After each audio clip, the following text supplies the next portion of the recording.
Hello and welcome to Whining About Books, where I review a good book with a stiff drink in my hand.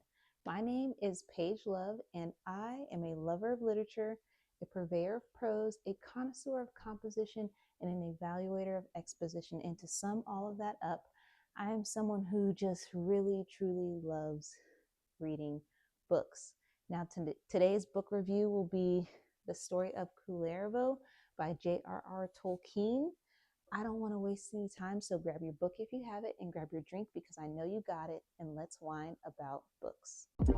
Welcome to Whining About Books, where I review a good book with a stiff drink in my hand. So my drink for today just shows how good American marketing is. I went and got a Poppy. I don't know much about it. I've seen the commercials. The commercials look fun. The can is fun, so I decided why not? Let's give it a taste and see how it fares.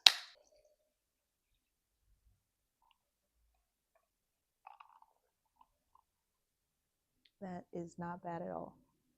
That's really good. I'll probably definitely be getting one again. That's strawberry lemonade, by the way.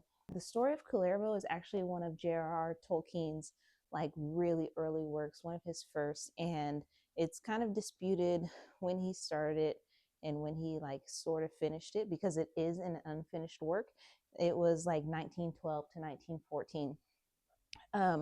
The thing that makes this story kind of special, though, is that he was inspired by a Finnish, by Finnish folklore, and the tale was the tale of Kalevala. I hope that I'm saying that right. If I'm not, please just ignore it. But Kalevala, and that is what inspired the hapless. That's part of his moniker, the hapless Kullervo.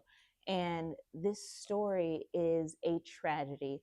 There is no happy ending, which for me, for someone who loves like a good happy ending, is tragic, but it is a really good story. The sad part about this is that it is unfinished. So towards the end of the book or the end of the story, you kind of get a brief overview. It's Tolkien's notes on kind of how he wanted to finish the story.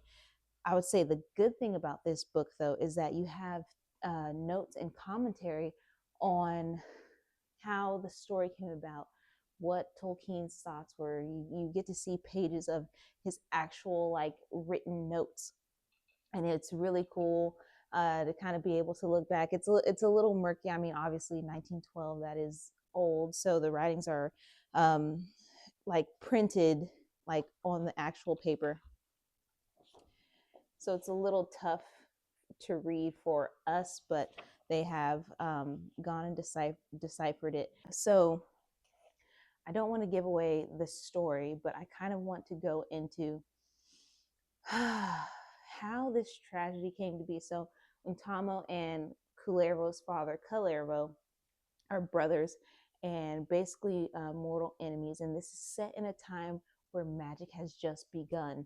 Untamo has magical abilities.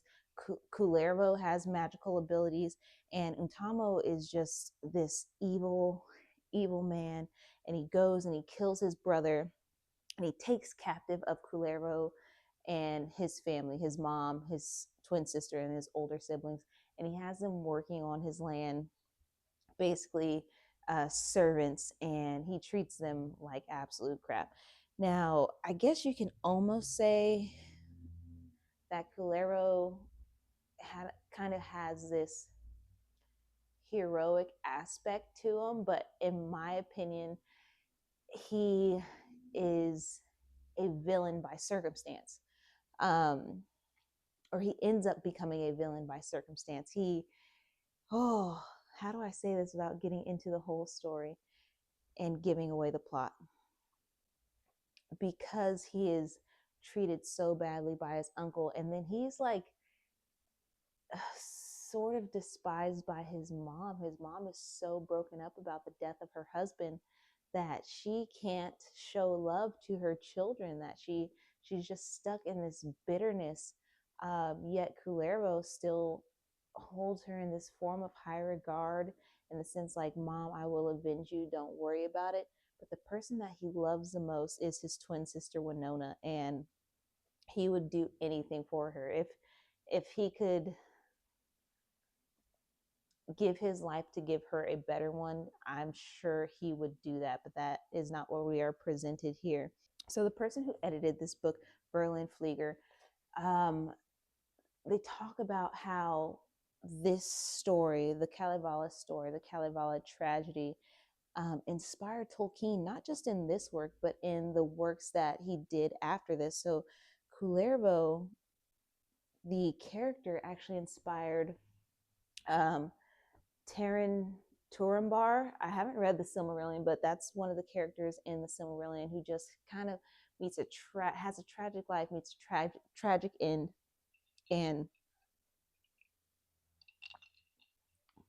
not just that story in particular, but even in she claims, or they claim, because I'm not sure if it's a man or a woman, they claim that even in The Hobbit and The Lord of the Rings, you see those marks of how the tragedy, how this story of tragedy kind of played out throughout Tolkien's work. And honestly, when I think back on reading those books, it makes me see them in a different light, because those stories have a tragic um, element to them. When I think of The Hobbit, um, I remember reading and going, "Oh my gosh, this story is kind of whimsical in a way.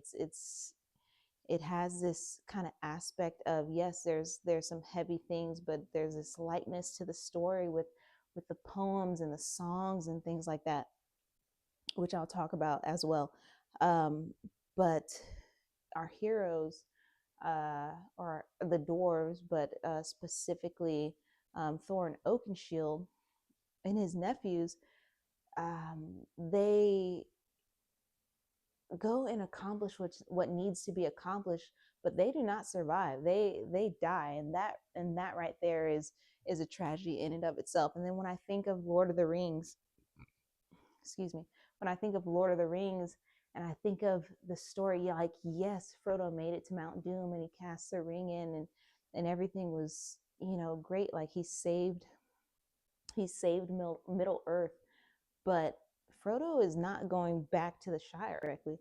But the fact that Frodo does not get to share in that glory, because the weight of the ring, the weight of carrying this heavy burden was so much for him, that he's being whisked off to live out potentially the rest of his life in this, yeah, in kind of a paradise, but also in this sort of solitude.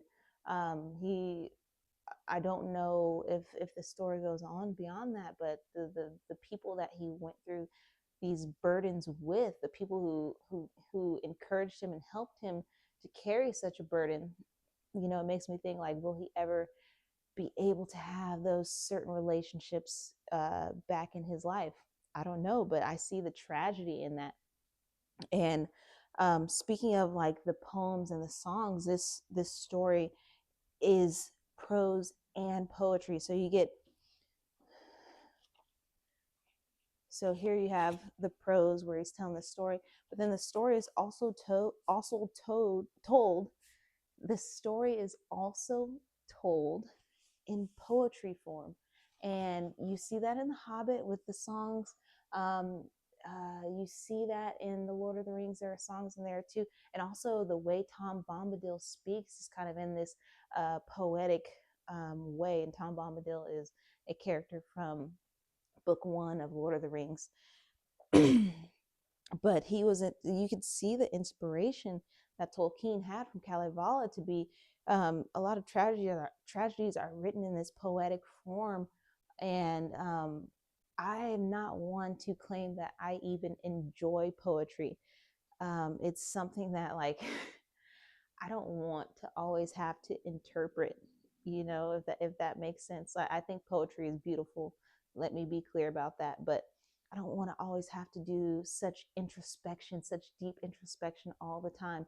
But the way Tolkien is able to commingle and marry those two aspects of writing together, I really enjoyed it. I have tried to write poetry before. I don't think I'm that good at it, and it is not something that I want to like spend so much time on. But But when I see it done like this, I'm like, wow, this is great. Maybe I should look into poetry a little bit more, at least explore stories where prose and poetry are commingled together.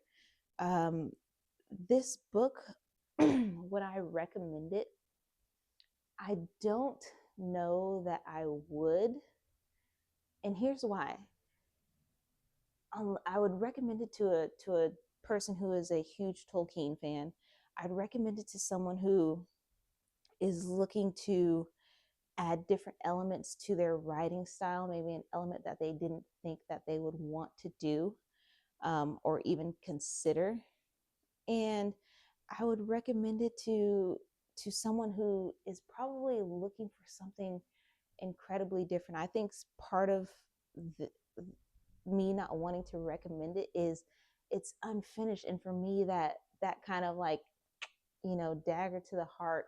Yes, you get that brief overview of how Tolkien wanted the rest of the story to go, but it's also like, oh, but we don't have the finished product. But the good thing about the way Tolkien thought about Kalevala and the story of Kullervo is he hoped that someone one day would pick the story back up and be inspired to finish it. Now there have been inspirations behind it from, I believe, two composers who have written songs that have to do with the story of Kullervo, but I don't know, and I haven't done any research, so I guess I would have to check it out. I don't know if anyone has kind of taken up the torch to turn this into something more than what um, Tolkien has done, or to I don't want to say finish his work, because this is a Tolkien creation, a Tolkien product, but maybe give their own spin to it. It's such a tragic story. It's like, whoever would take on this project, who would write about it, I can only imagine they would be emotionally spent, because by the end of it, I was like, my goodness, this guy's life can't even go right for 1 second.